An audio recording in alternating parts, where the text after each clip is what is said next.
Willie Mullins with us here after Hurricane Fly's win. Willie, everything that was expected of him, I'm sure that's a weight off your mind, is it? Yes, and he's well used to these conditions, and he flies through that ground, so everything went according to plan. It did pan out roughly as you expected then, with 1,000 Stars up there. One kill Shabba took him on a bit today. Yeah, I mean, we didn't know what he was going to do, but we weren't going to be hanging around with either horse. I mean, if there was no pace, Hurricane Fly could go off and make his own pace anyhow. He likes this ground.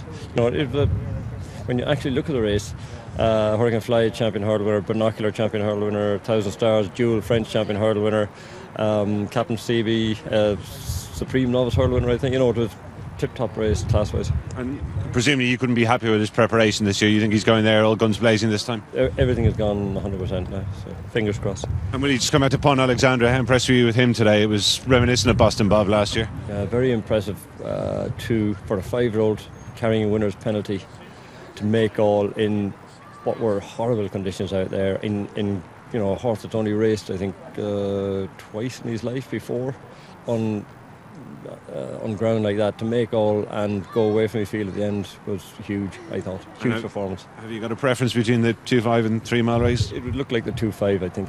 Yeah. And do you think it's important to lead? I mean, he made the run in both days, no? No, it's just we're not going to be hanging around. He stays.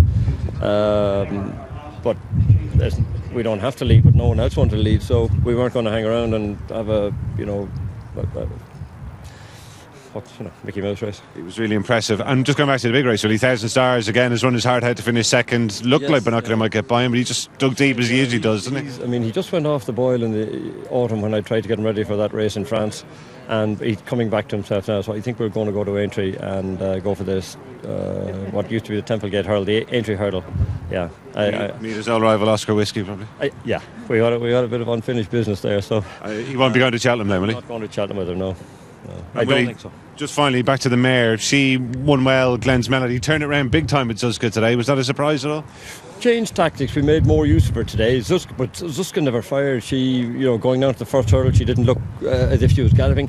I don't know. Maybe she just had a long season and maybe she's had enough.